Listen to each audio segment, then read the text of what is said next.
This video is on the impact of the 1884-1885 Reform Acts. I'm going to cover 4 areas: changes to the franchise, redistribution, changing power of the aristocracy, and changes to party organisation. And within changes to party organisation, I'm going to look at the growth of the Labour Party as well. So we're going to start off by looking at changes to the franchise. In giving the vote to all householders, not just in the boroughs but also in the counties, 2.5 million new voters were enfranchised. And so in the years after the 1884 and 5 Reform Acts, for the first time, 2/3 of the male adult population could vote. And that meant that the franchise had a majority of working class people. Although this sounds pretty impressive, there were lots of exclusions from the franchise people who couldn't vote, and there were also some problems with this kind of basic assumption that the majority of the electorate was working class, because there were a number of these kind of issues. So one of them was that you needed to have lived in one place for a year in order to register to vote. You couldn't register to vote if you were in receipt of poor relief. So if you were elderly, you probably got a little bit of money from your parish, and you couldn't register to vote if that was the case.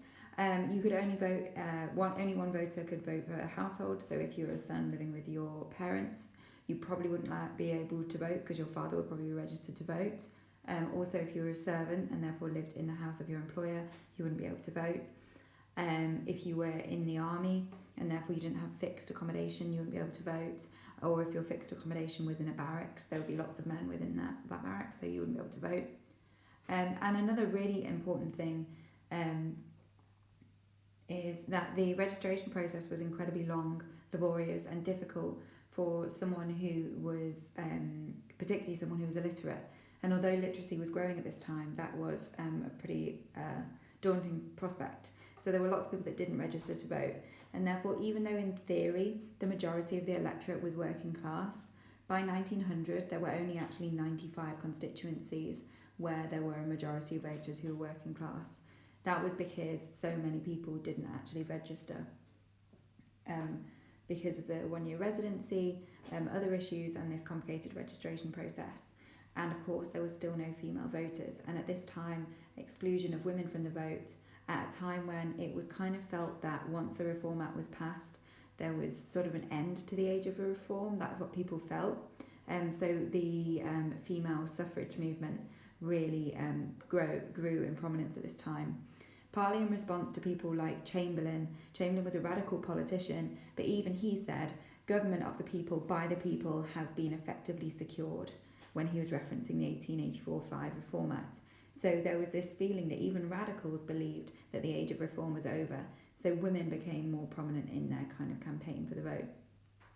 But even though I've just criticised the extent of the Reform Act quite a lot there, it's important that we don't overlook what the Act achieved. And one of the major groups who were enfranchised by the Act were coal miners. Coal was one of Britain's biggest industries and employed huge numbers of workers, but they tended to live outside of cities in really relatively small industrial centres, in like the hills of Derbyshire, Yorkshire, Scotland, like the northeast. And so they hadn't been in the boroughs. And people like, this is a coal mining town in Wales, and I can't pronounce the name, so I'm not going to embarrass myself, but all of the men that you can see in this picture, and they would have worked in the mines. They often had they were often very religious, non-conformist, often very well educated, in terms of like they could read and write, and that made them politically aware. And so these voters were really important contributors to what was going to become the Labour Party. So adding these men to the vote was an incredibly important step, even if there were lots of other people who were excluded.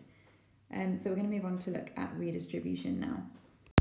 So in many ways, the changes to the redistribution of seats were actually not more significant, maybe that's going too far, but equally as significant as the changes to the franchise. So redistribution of seats and change to the franchise almost of equal significance in terms of their impact. So I'm going to start by thinking about Ireland. So Ireland, after the redistribution of seats, what probably should have happened in 1885 is that Ireland should have reduced the number of MPs that they had, because the population of Ireland had shrunk significantly since the 1840s and was continuing to shrink. But Ireland kept their 103 seats, which meant that they had far more influence in Parliament that they necessarily should have done considering their population. And that was particularly significant because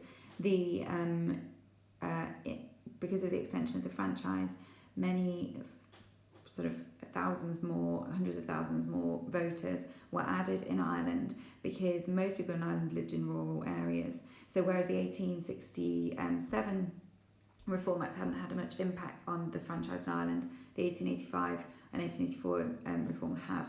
So Ireland became much more significant in terms of having far more voters and having more seats than it necessarily should have had. So that was one important change.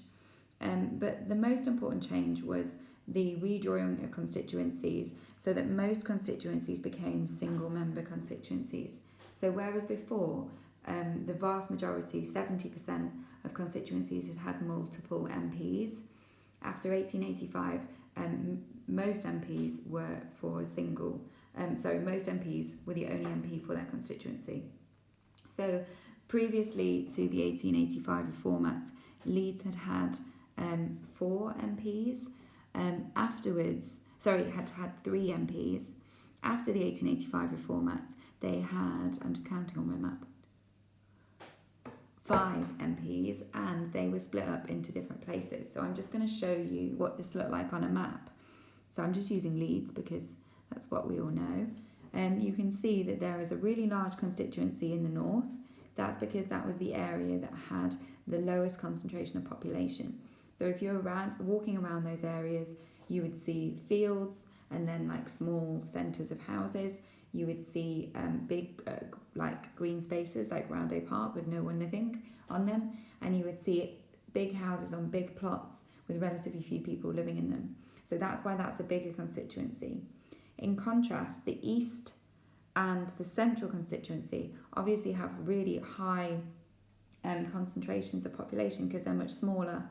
And it would have been these constituencies that were the working class constituencies, whereas the northern constituency would have been very middle class, particularly upper middle class. The west and the south would have been lower middle class and some working class as well. So what you can see here is that the constituencies in Leeds, for the first time, represented the people that lived in a specific area rather than Leeds as a whole.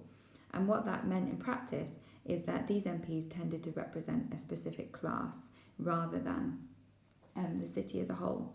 So normally before 1885, MPs would have referred to themselves as representing an interest. So if they were the MP for Glasgow, they would have represented the shipbuilding interest. So they would have represented the owners of the shipbuilding companies, and the workers that worked in the shipbuilding factories. In Bradford, they would have represented the owners of the wool factories and the people who worked as weavers in the wool factories.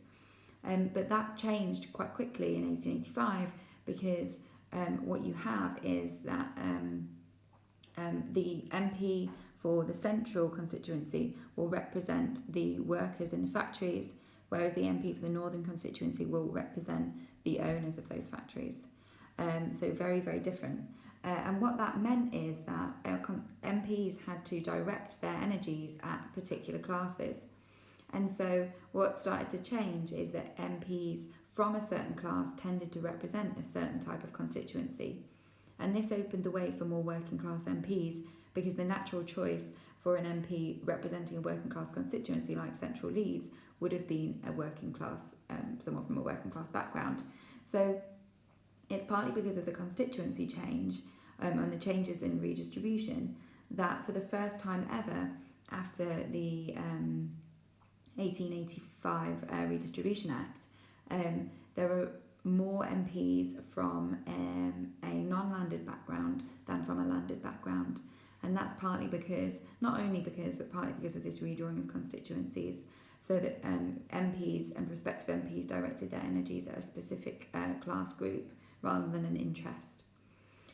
So that's a really important change. So for the first time, MPs were representing generally a social class rather than an interest. Obviously, there were middle class people within generally working class constituencies, but that's kind of how it worked. However, even though there was dramatic changes, there were still some consistencies. So the rural south remained overrepresented.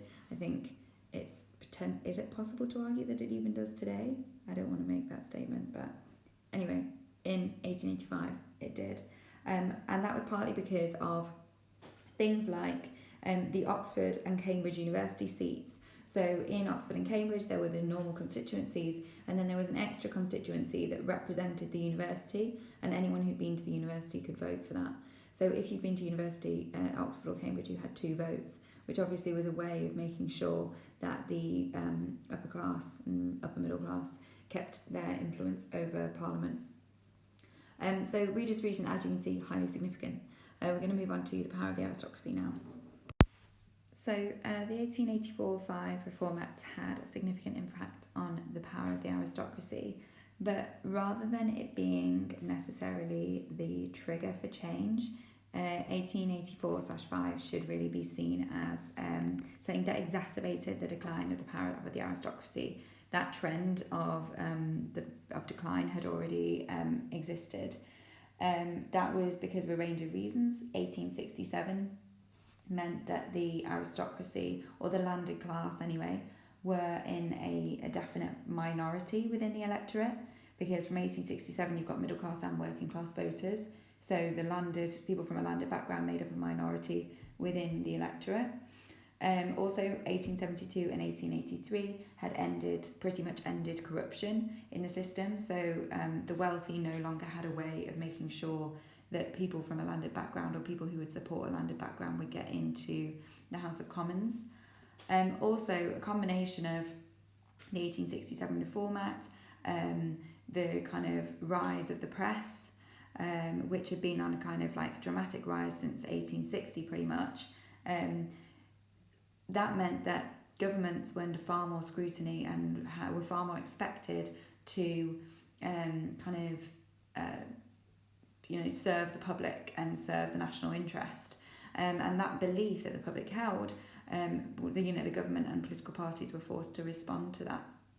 So particularly by 1880, the end of 1883, we've got no more corruption, we've got landed class in a minority within the electorate, and we've got this expectation that the government has to serve the public interest. So that meant that there was the aristocracy and the landed class in general had already declined in their influence. There had also been at that same time a trend, particularly from 1880, which had been, for a range of reasons, there was quite a significant fall in agricultural prices, and therefore landowners couldn't ask for as much rent from people who, like tenant farmers. So this all adds together to mean that the aristocracy is in a far less stable position. They're still the celebrities of the age to some extent. They're still up there in the wealthiest people alongside big business owners. They're still the top of society, but there are signs that they are declining, and they're not as powerful and as untouchable as they had been before, certainly not within Parliament.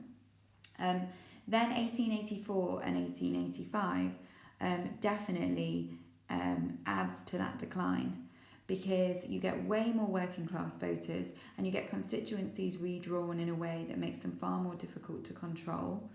And so, as I mentioned before, for the first time, the 1885 election, the majority of MPs came not from a landed background, but from a middle class background. And that's really symbolic of how the House of Commons no longer represented the landed class. And I think that we can see that in the fact that less than 10 years later, in 1894, a really significant piece of legislation was passed for the aristocracy, the introduction of death duties.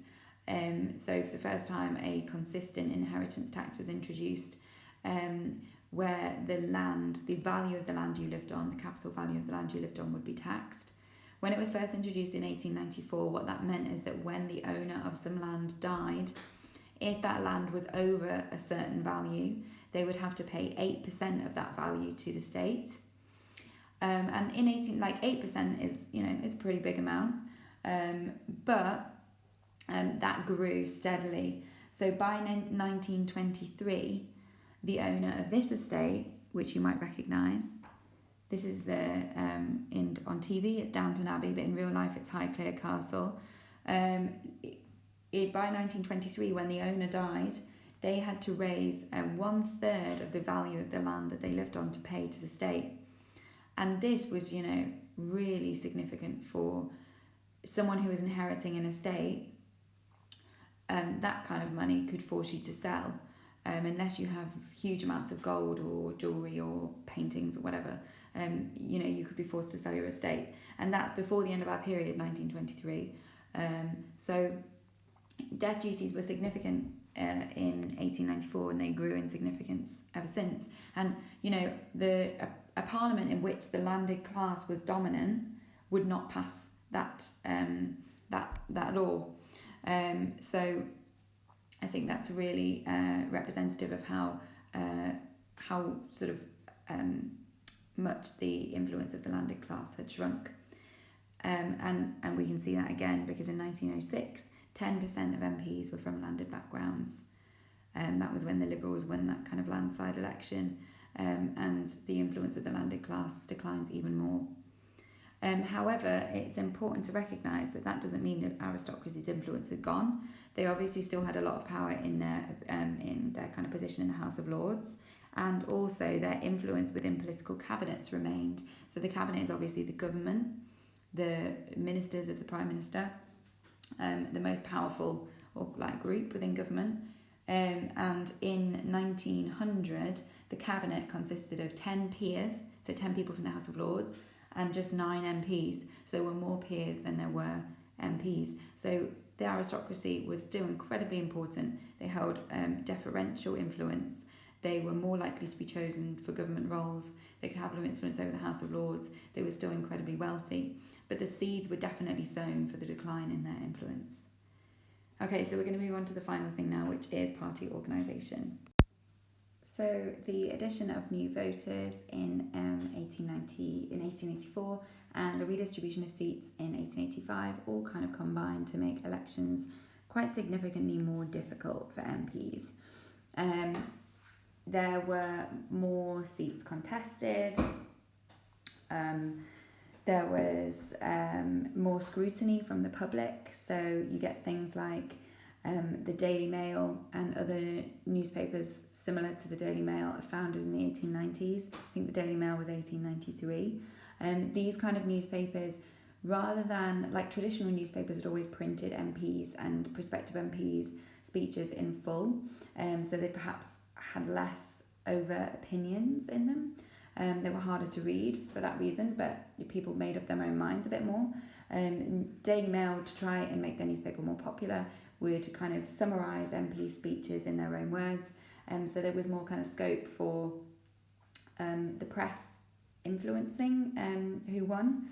So that was difficult for MPs, and it kind of encouraged political parties to improve their organisation. So doing things like really focusing on establishing their kind of national brand, on strengthening their national associations. So things like the National Union of Conservative and Constitutional Associations that already existed, but they were strengthened.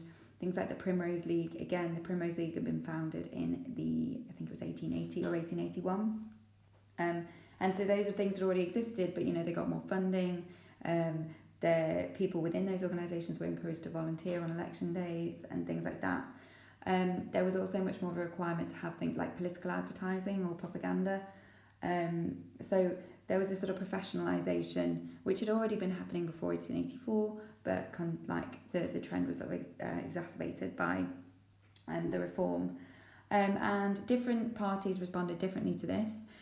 So we can kind of characterise what happened as a conservative rise in fortunes and a liberal decline in fortunes. For a number of reasons. But really one of the most important ones was the creation of what Salisbury called villa Toryism. So Salisbury was the leader of the Conservative Party that helped pass the 1885 Redistribution Act. And one of the reasons why he wanted to do this was to create constituencies like the Northern constituency in Leeds, where you had middle class people living outside of the cities in houses like this that were kind of nicknamed villas, because the middle class like to see themselves as like living in Roman villas on the edge of classical cities.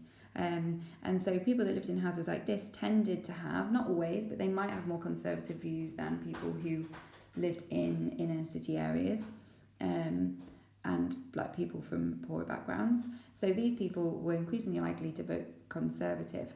They were concerned about radical influences within the Liberal Party. They were concerned about the Liberals not protecting the empire enough, about issues in Ireland, and so they increasingly voted Conservative.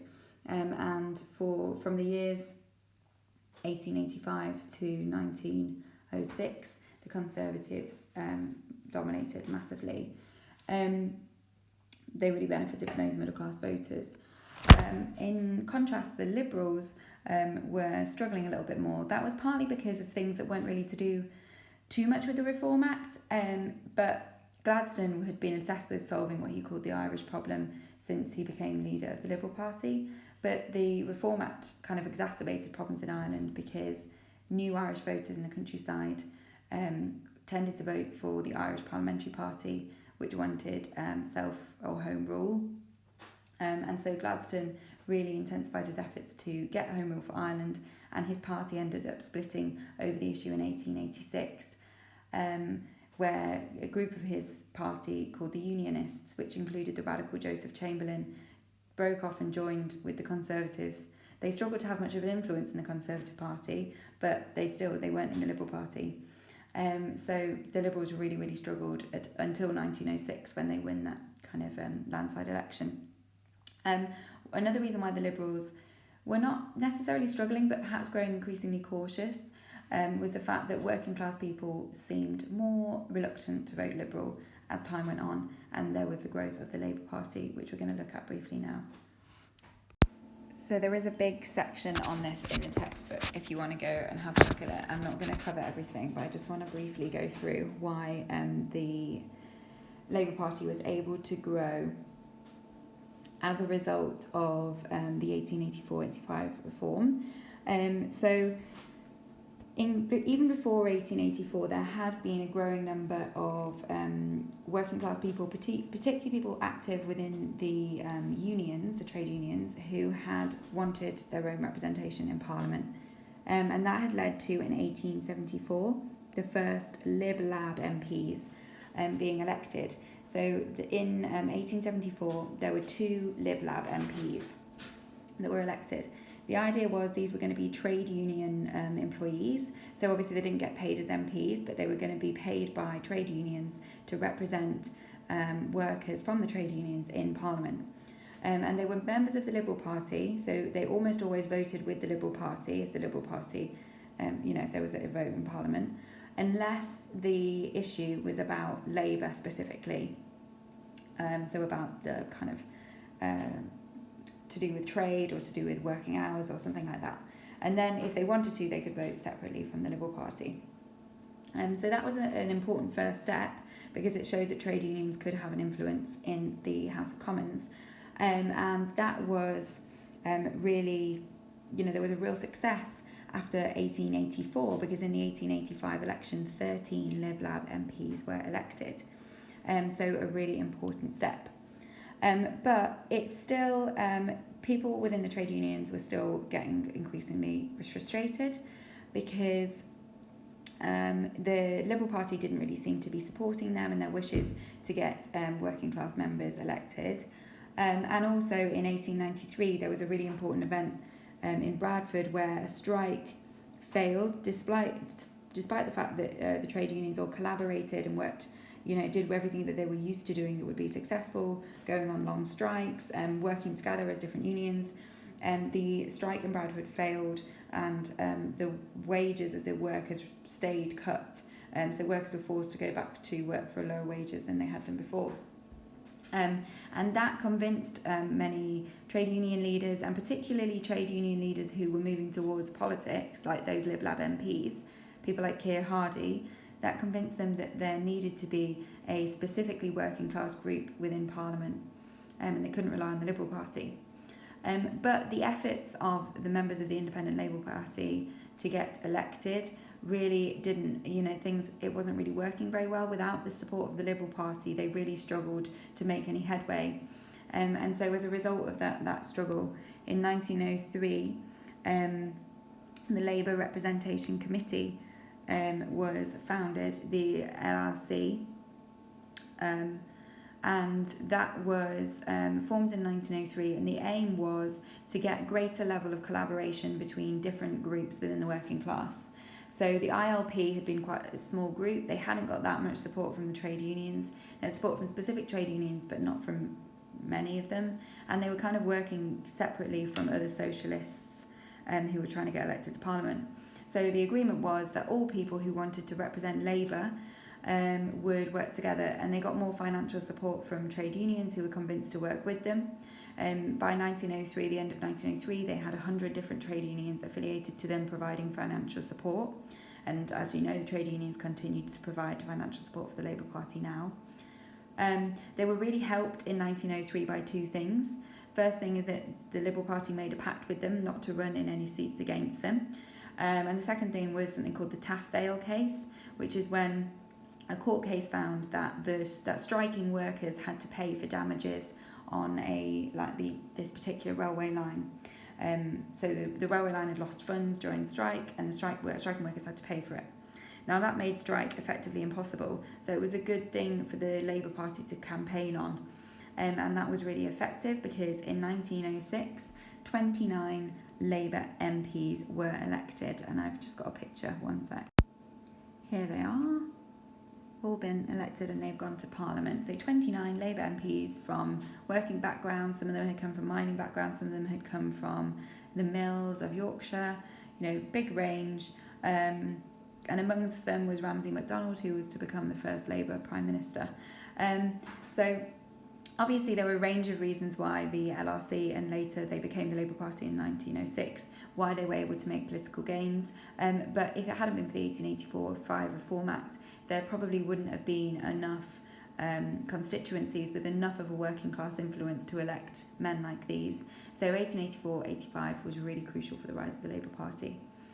Okay, hopefully that has helped you to complete your notes for this topic, and the next video will be on the 1911 Parliament Act. Okay, thanks guys.